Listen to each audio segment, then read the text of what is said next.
What's up, Totem Pole Nation? Welcome back to Lambo and Matt's World of Sports. Today we are getting into the head coaching cycle updates. It seemed to be one of the best head coaching free agency classes that we've ever seen. And surprisingly, two very, very lead candidates for what we thought was multiple teams are still left out to dry right now. And we have no idea whether or not that they will be coaching in this coming football season. Make sure to like, comment, and subscribe. And if you want to visit Totem Pole Nation, which is now scrolling in the ticker, you can go there and get some gear to support the boys. Shout out to Sideline Sports Network. As always, let's get into this episode right now.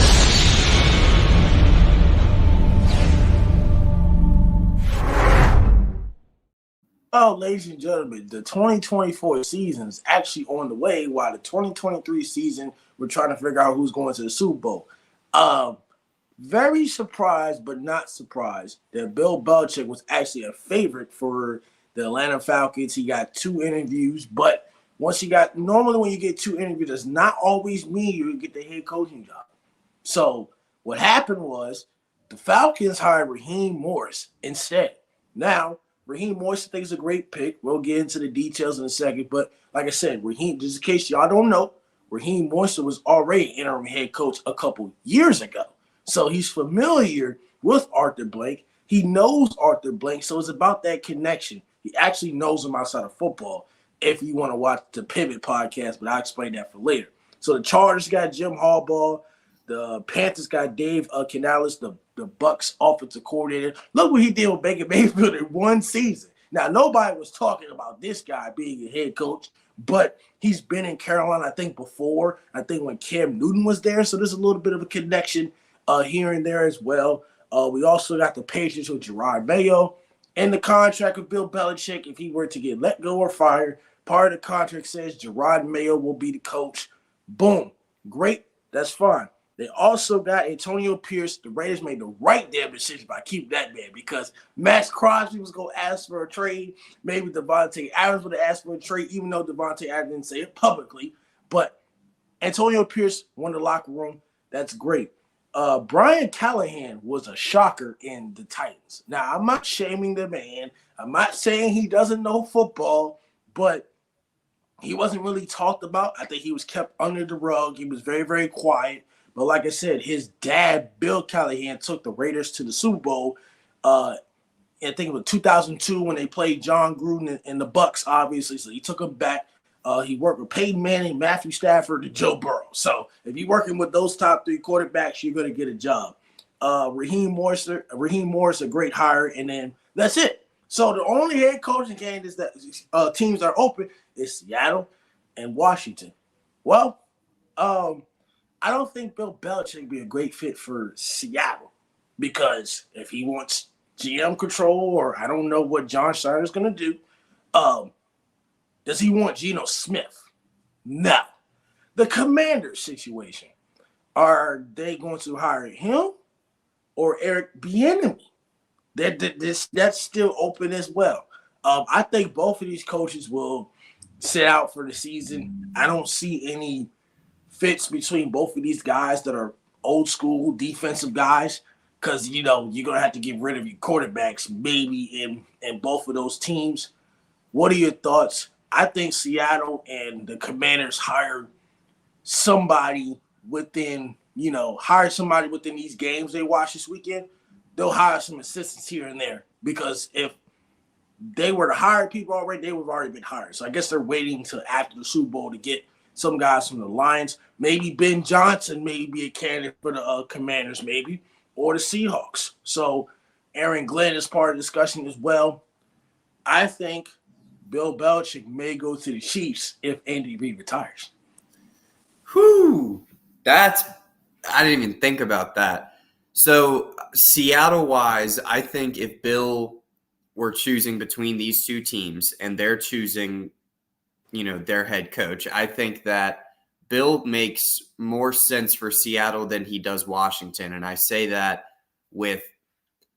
they do have young pieces in Seattle, but like you mentioned, Geno is an experienced quarterback who's only under contract there for, I think, 2 more years. So Bill if we both understand this the same way, is probably going to coach until he breaks Don Shula's record and then he's out, right? That's 14 games away, something like that. So at max 2 seasons under a Bill Belichick coach team.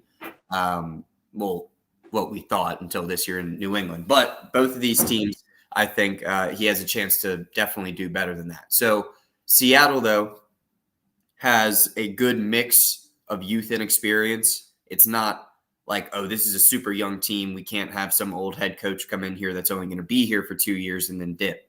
I think whereas Seattle kind of is in this weird period where they know that they're not contenders, but they do want to be better, but they don't want to go out and get another quarterback. So it's like, it seems like they understand they're in this like middle ground.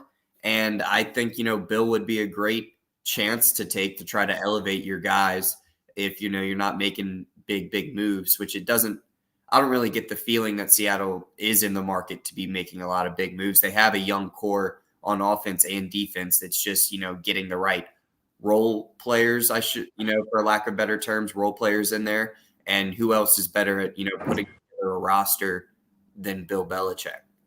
So I think Seattle would be a pretty good fit there, actually, considering both windows. Washington, no. Something about it, dude. I don't like new ownership. They're there for the long haul. They're trying to like plant their flag, make their impact on the organization. You can't get a rental head coach, and like he's the greatest coach of all time. Yes. But do you start your new ownership tenure with a 2-year rental just to, make some headlines? Maybe. I think it's the best fit for Washington. And listening to a lot of Washington people, at least in like NFC East Twitter, where we all roast each other and stuff, but you also get some insight. A lot of them don't want Bieniemy to be the head coach either. So I think that's a really big Ben Johnson or Aaron Glenn spot right there. Vrabes. I don't see it. I don't see it. I see it more. He's either going to have to sit out. He's either going to have to sit out, or he's like. I see him more in Seattle than I do see him in Washington for sure. And I trust me, I would hate if he became the Commanders' head coach because he is a very good head coach. It doesn't make a lot of sense to me why he didn't get scooped up. No, it's just seeing him in like the burgundy or whatever. It just doesn't look right? It just doesn't look. And then Dan Quinn has also had 2 interviews with Seattle for their head coaching job. Oh, will he leave the Dallas Cowboys is the question. Will he leave? He's the highest paid coordinator in the NFL. So it's not about money. It would be about him wanting his own team again. Now, we've seen 2 years in a row where his defense has gotten exposed in the playoffs, doesn't really make adjustments. He also has, flipped the Dallas defense into bottom half to top 10%.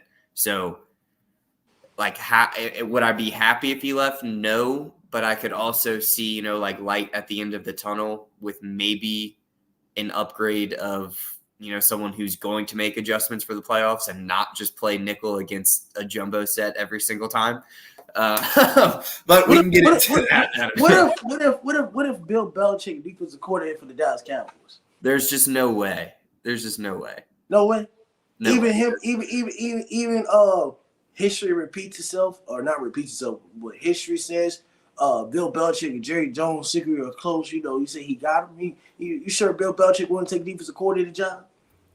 No, I'm very convinced that the only reason he didn't retire was so he could go break that record. I think most people are convinced of that. So he's not going to get a record if he goes somewhere as a coordinator. Also, you would have to have some balls to be Bill Belichick's boss. Think about that. The head coach is now telling him what's up and what's not good. Like, that's true. He doesn't have there's no way, bro. There's no way. It's true. He doesn't have like a Bill Parcells where he kind of lets him do his thing. Like Bill Parcells let Bill Belichick run the whole defense. So yeah, that he doesn't have that part. It's What's just up, shock. Hunter? It's just shock. It's just going to be shocked to see, the NFL without Bill Belichick. But Yeah. it. And so I think the Bears were stupid.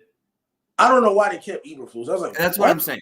That's what I'm saying. Because now, obviously, hindsight is 2020, but they could have made the decision to get rid of him. And even if you don't get Bill, you can get Mike Vrabel to be the head coach of the Bears. Talk about the identity of a team. The Bears are supposed to be, because that old 85 defense, everyone thinks of Chicago as tough when it comes to football, right? Even though they've been pretty shit for the past decade. That's still the mantra, you're playing at Soldier Field, and it's hard hitting defense. It's Brian Urlacher, all that. Think about Mike Vrabel going in to be the new face of that, a new generation of that. We haven't seen that in Chicago in a while. This year's defense was finally, in some games okay, and then in other games, obviously, we don't have to go into it, but they've been making adjustments and improvements to that defense. Why not bring in Vrabel? But no, they're sticking with Eberflus. It's whatever. It's definitely going to be weird, but I think for a whole nother set of reasons, not seeing Bill coach, right?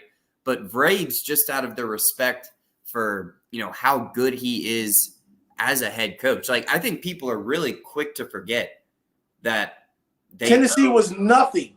Tennessee was nothing. barely okay. They were awful. And what happens once Vrabel gets there? They become, did they have the 1 seed one year?